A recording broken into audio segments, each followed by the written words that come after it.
नमस्कार साथियों, स्वागत है आप सभी का हमारे YouTube चैनल देव कोचिंग क्लासेस सिनाना में। आज हम अपने विषय हिंदी में बात करते हैं अगले बिंदु शब्द की, क्योंकि जैसा कि आपने पिछले वीडियो में पढ़ा था, वर्ण व्याकरण की पहली इकाई वर्ण को, भाषा की सबसे छोटी इकाई वर्ण को।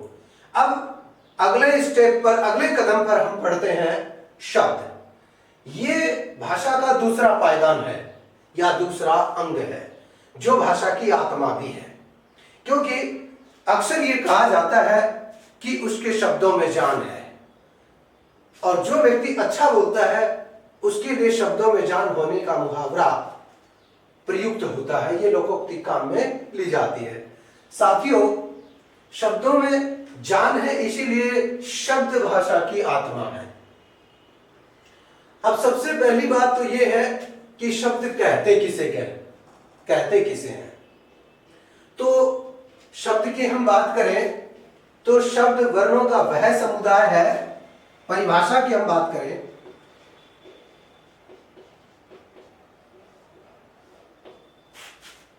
तो शब्द वह वर्ण समुदाय है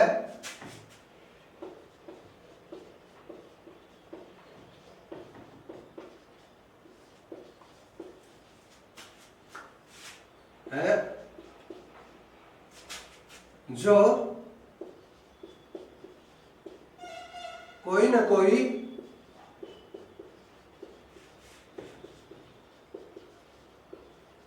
निश्चित अर्थ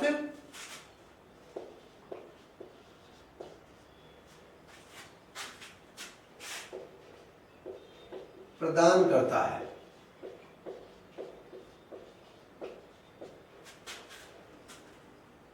क्योंकि हम सभी सार्थक शब्दों का ही भाषा में प्रयोग करते हैं, ज्यादातर अधिकांशतः निरर्थक शब्दों का प्रयोग न के बराबर होता है, नगण्य है। परंतु फिर भी अक्सर यह परिभाषा भी स्वीकार की जाती है कि वर्ण समूह को ही क्या कहते हैं भाई, शब्द कहते हैं। अब वो अर्थ देता है तो सार्थक, नहीं देता है तो निरर्थक। लेकिन हम भाषा के तौर पर अगर ध्यान दें तो शब्द की यह परिभाषा स्वीकार्य है। अब शब्द कई तरह के होते हैं, बहुत सारे शब्द हैं। शब्दों के बिना तो भाषा असंभव है। जैसे आपने लिखा अग्नि,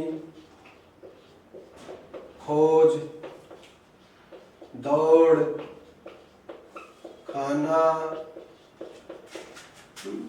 छलांग,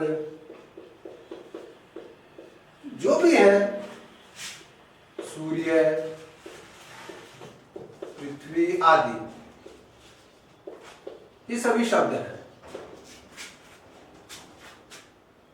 इसके अलावा हम बात करें कि अब जब ये शब्द हैं तो इनका विभाजन भी होगा। अगर हम आपसे बात करें कि शब्द के कितने भेद होते हैं, तो ऐसा पूछना गलत सा साबित होता है, क्योंकि शब्द का विभाजन जो है वो अलग अलग आधारों पर किया गया है। तो मैं आपको बता दूं कि अगला अपना जो बिंदु बनता है वो बनता है शब्द विभाजन। और इस शब्द विभाजन की मैं बात करूं तो शब्दों को चार आधारों पर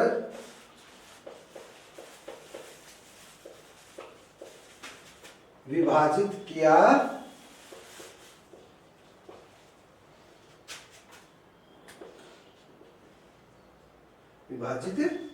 जाता है।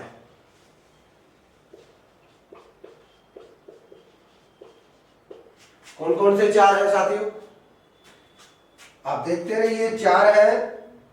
नंबर पहला है अर्थ के आधार पर,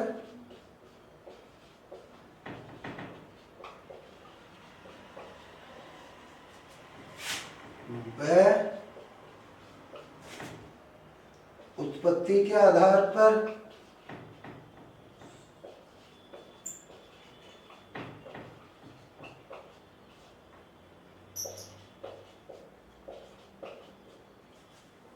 तीसरा है रचना के आधार पर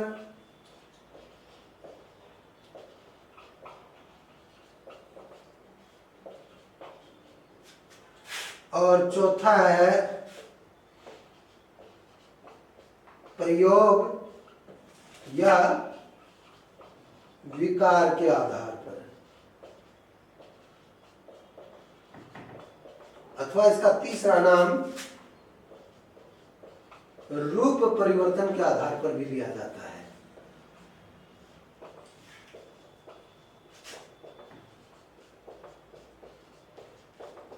इस तरह ये चार आधार हैं।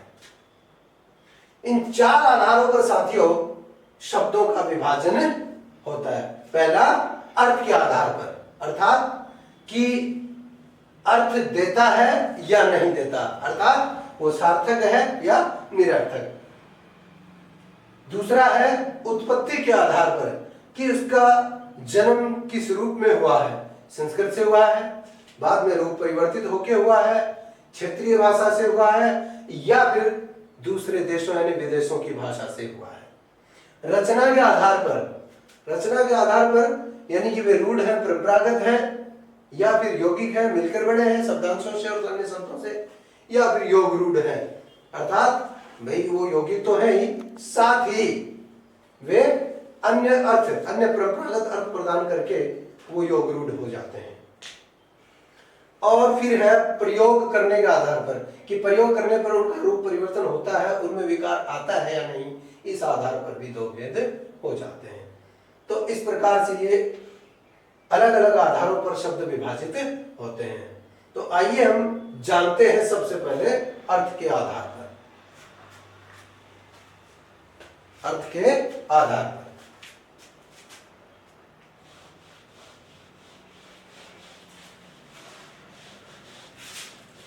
तो अर्थ के आधार पर जैसा कि मैं आपको बता ही चुका हूं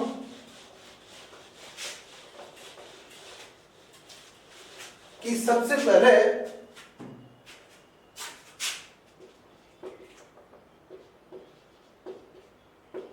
हम ये बात जाने कि अर्थ के आधार पर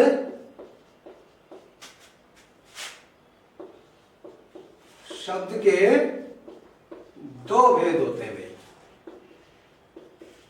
दो भेद कौन कौन से होते हैं?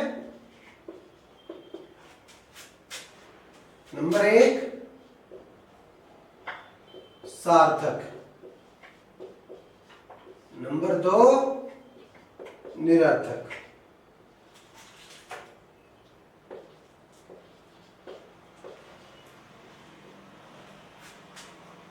ठीक है, निरर्थक। अब क्या है कि जैसा कि हम सभी जानते हैं कि सार्थक का मतलब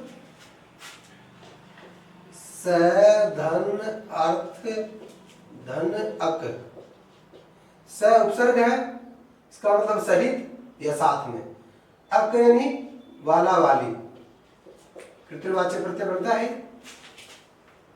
ठीक है, तो यहां हम बात करें तो अर्थ वाला, अर्थ वाला शब्द जो होता है वो होता है सार्थक, यानी कि वे शब्द जो निश्चित अर्थ प्रदान करते हैं।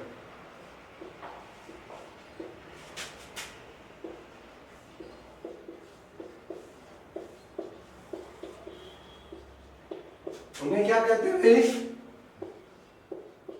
सार्थक शब्द कहते हैं।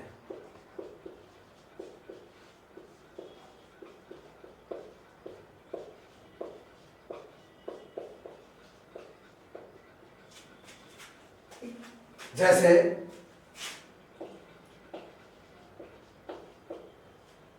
जैसे आलय,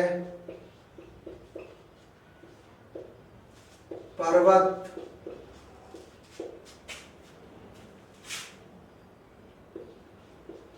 हस्ती, नाग,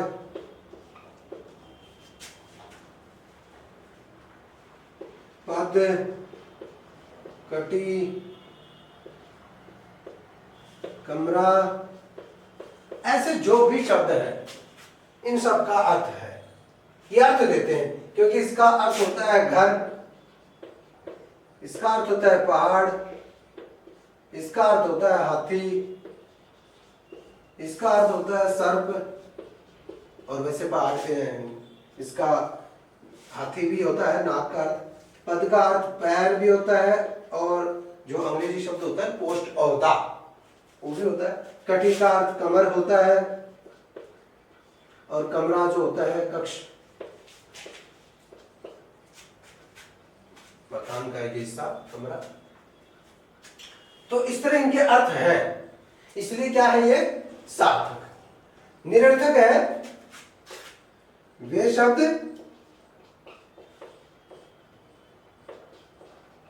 जिनका कोई निश्चित अर्थ नहीं होता।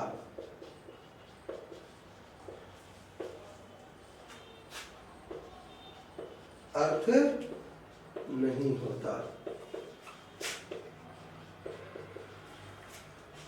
है, उन्हें क्या कहते हैं भाई? निरर्थक शब्द कहते हैं।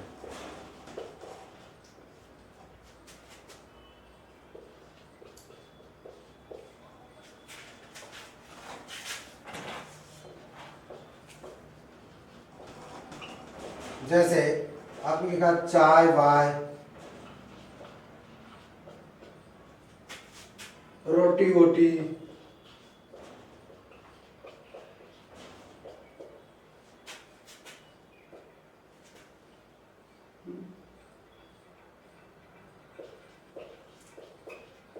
पहाड़ वहाड़,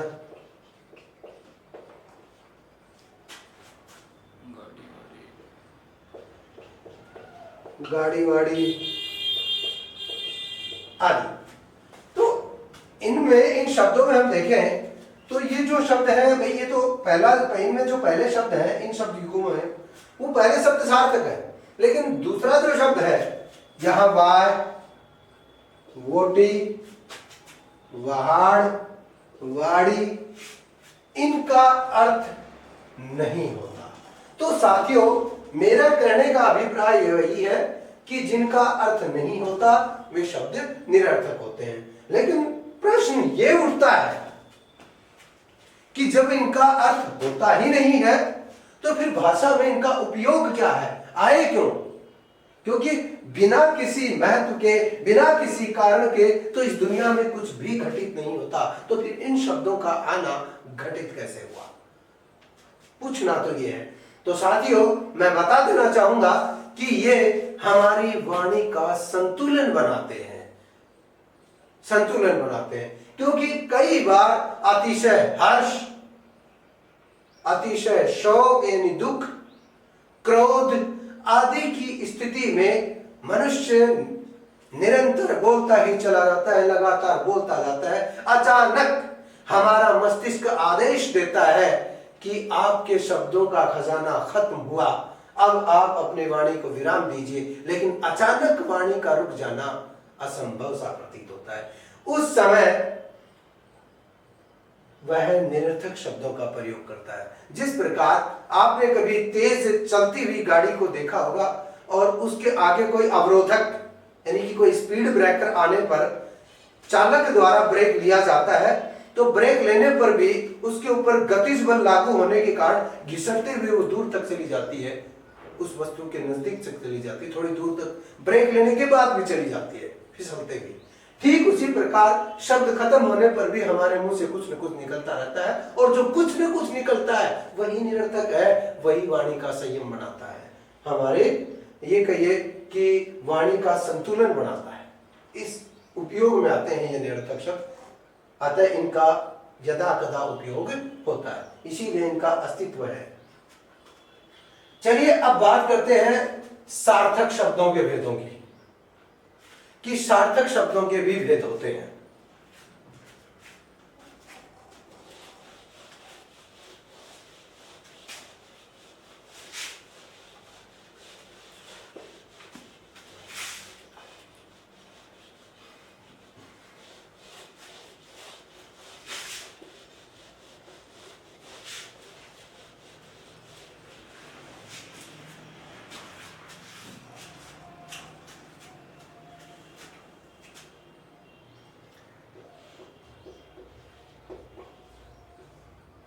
सार्थक शब्दों के भेद।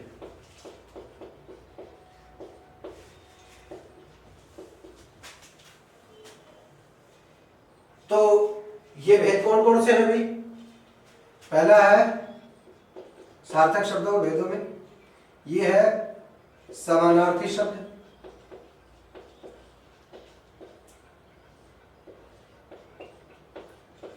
दूसरा है विपरीतार्थी शब्द,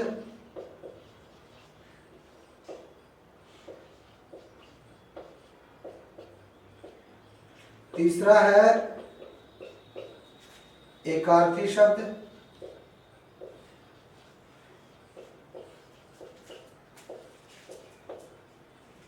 चौथा है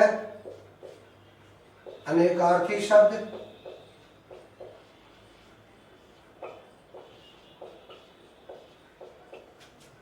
पांचवा है समोच्चरित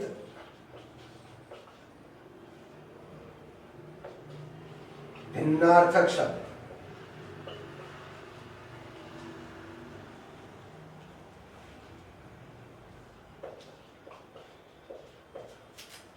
या फिर इसी को दूसरे नाम से जानते हैं श्रुति सम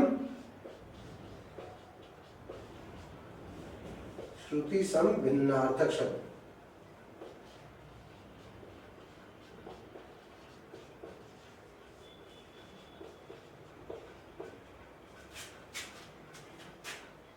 और छठा है युग्म शब्द।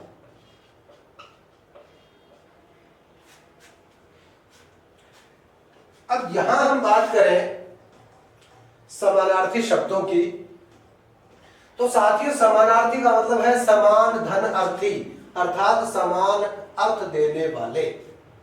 यहां क्या होगा? समान अर्थ देने वाले।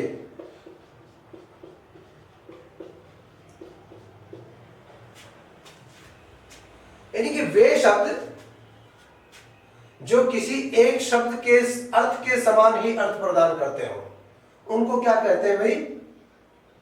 समानार्थी शब्द कहते हैं। या फिर दूसरे शब्दों में हम इनको पर्यायवाची शब्द कहते हैं, इनको पर्यायवाची शब्द कहते हैं। जैसे बतौर उदाहरण हम बात करें, जैसे हमने लिखा पानी, तो पानी जो शब्द है ये है, इसका अर्थ है जल, इसके समानार्थी होंगे जल, नीर, अंबु, पय, वारी, सलिल, संबर, शंबर, मेघपुष्प आदि। साथियों ये एक शब्द था पानी, और इसके आगे जितने शब्द हैं वो सारे इसके क्या है? पर्याय है, समानार्थी है। यानी कि इनका जो अर्थ निकलता है ना, वो इसके अर्थ के समान ही निकलता है। अगला है विपरीतार्थी शब्द। इसका अर्थ होता है विपरीत अर्थ देने वाले शब्द।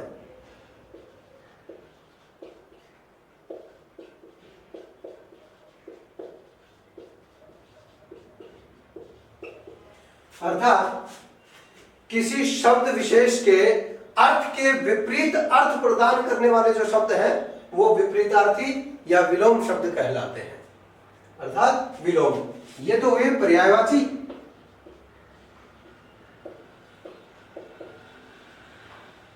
और ये हुए विलोम।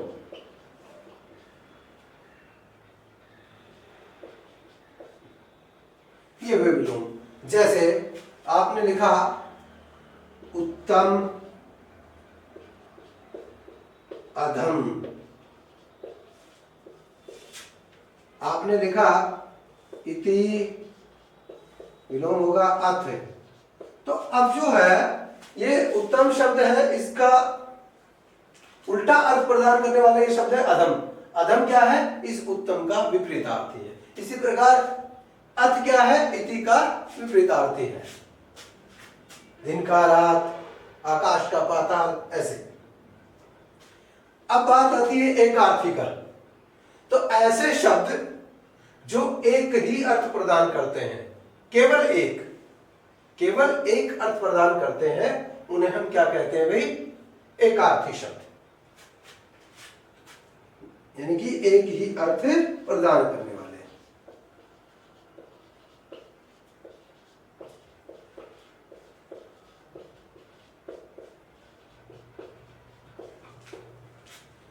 जैसे आपने लिख दिया जल, आपने लिख दिया आग, धरती, आकाश, पहाड़, मेज, कुर्सी आदि जो शब्द है वो एक ही अर्थ प्रदान करते हैं।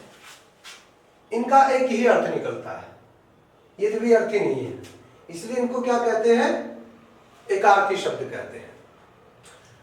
अगला जो है वो है अनेकार्थी शब्द। नाम भी बता रहे हैं कि अनेक अर्थ देने वाला। तो साथियों, इसका अर्थ होता है अनेक अर्थ देने वाले शब्द, यानी कि ऐसे शब्द या ऐसा शब्द जिसके एक से ज्यादा अर्थ निकलते हो, वो क्या होता है भाई? अनेकार्थी होता है। जैसे हमने लिखा हरि, हरि का अर्थ होता है विष्णु, हरि का अर्थ होता है बंदर, हरि का अर्थ होता है सिंह। फिर जैसे आपने लिखा अर्क, अर्क का अर्थ होता है सूर्य, अर्क का अर्थ होता है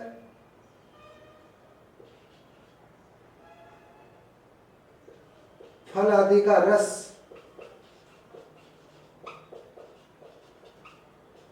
अर्क का अर्थ होता है आख का पौधा।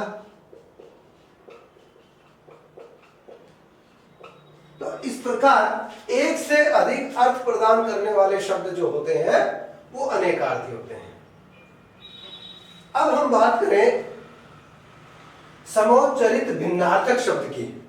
जैसा कि इसका नाम है समोच्चरित, अब इसका हम विच्छेद करें तो होता है समधन उच्चारण धन इत, तो बनता है समोच्चरित। और भिन्नार्थक मतलब भिन्न अर्थ वाला, यानी कि समान उच्चारण वाला परंतु भिन्न अर्थ वाला शब्द क्या होता है भाई? समोच्चरित। यानी कि जिनका उच्चारण तो ऐसे दो शब्द होंगे, शब्दों का ऐसा जोड़ा या दो ऐसे शब्द जो जोड़े से हैं, यानी दो ऐसे शब्द जिनका उच्चारण तो समान है, यानी बोलने में तो एक जैसे दिखते हैं परंतु उनका अर्थ क्या है भाई? अलग अलग है। उन शब्द युग्मों को हम क्या कहते हैं भाई? समोच्चरित भिन्नार्थक शब्द या श्रुतिशम भिन्नार्थक शब्द कहते हैं। श्रुतिशम भिन्नार्थक शब्द का भी यही अर्थ है। श्रुतिशम मतलब सुनने में समान, श्रुति यानी सुनना और भिन्नार्थक में भिन्न अर्थ वाले। तो सुनने में समान लेकिन भिन्न अर्थ वाले शब्द क्या होते हैं भाई? श्रुतिशम भिन्नार्थक शब्द होते हैं। जैसे ये कौन कौन से होते हैं? श्रुतिशम भिन्नार्थक शब्द या समोच्चरित भिन्नार्थक शब्द। जैसे हमने लिखा है कि आपने लिख दिया नीम और नीम, तो नीम तो होता है आधार। भाई किसी भी इमारत का जो आधार है वो क्या होती है? नीम कहलाती है। और नीम एक पेड़ विशेष, पेड़ विशेष का नाम है नीम। इसी प्रकार हमने कह दिया अभिराम और अभिराम बोलने में एक जैसे हैं तो अविराम का मतलब तो बिना विराम के यानी लगातार, और अभिराम का मतलब सुंदर, ये सुंदर। तो इस प्रकार से ये लगातार और सुंदर, यानी कि दो शब्द ये हैं, दो शब्द ये हैं, सुनने में दोनों एक जैसे हैं, दोनों जोड़े, लेकिन अर्थ इनके अलग अलग हैं। ऐसे शब्द क्या कहलाते हैं?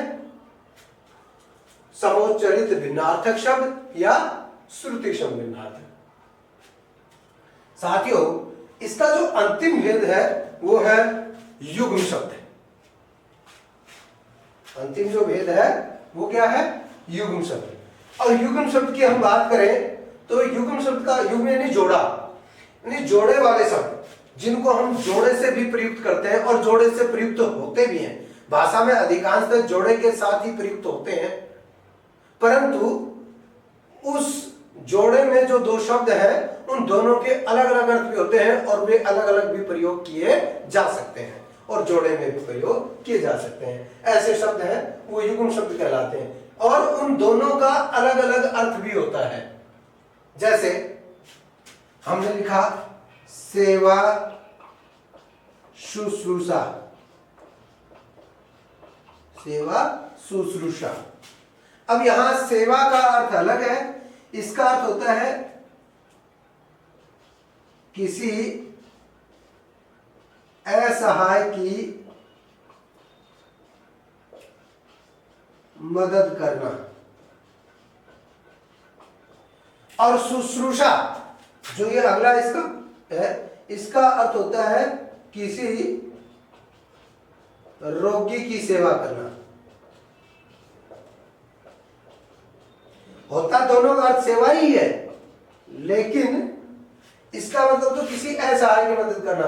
असहाय जिसको मतलब जो निरीह है, हेल्पलेस है, उसकी मदद करना कि भाई अभी वो चाहता है दूसरा उसकी मदद करे तो वो उभरे आगे।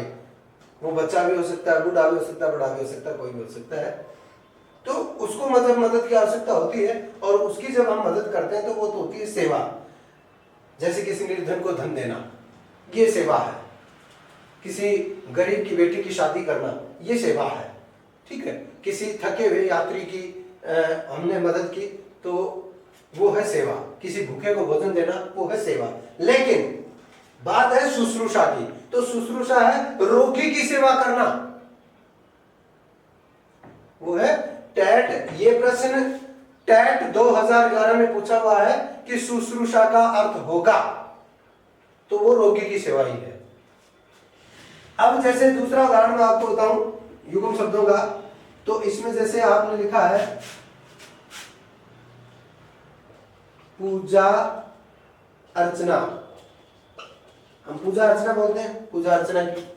तो पूजा का अर्थ होता है किसी के प्रति श्रद्धा प्रकट करना, और अर्चना का मतलब होता है भगवान की धूप दीप आदि से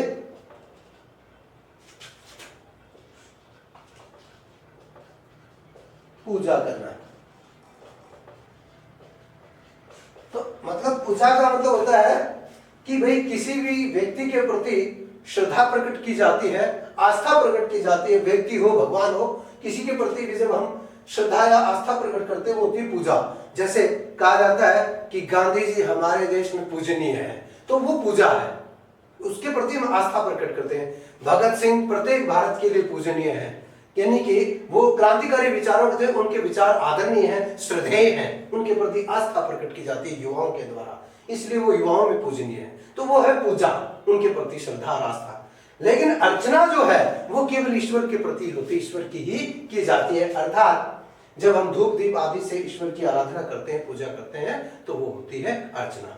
तो साथियों, आज के वीडियो में शब्दों के बारे में इतना ही। आगे के भेदों के बारे में पढ़ेंगे अगले वीडियो में। तो इस चैनल को लाइक करें, सब्सक्राइब करें और वीडियो को ज्यादा से ज्यादा शेयर करें। धन्यवाद।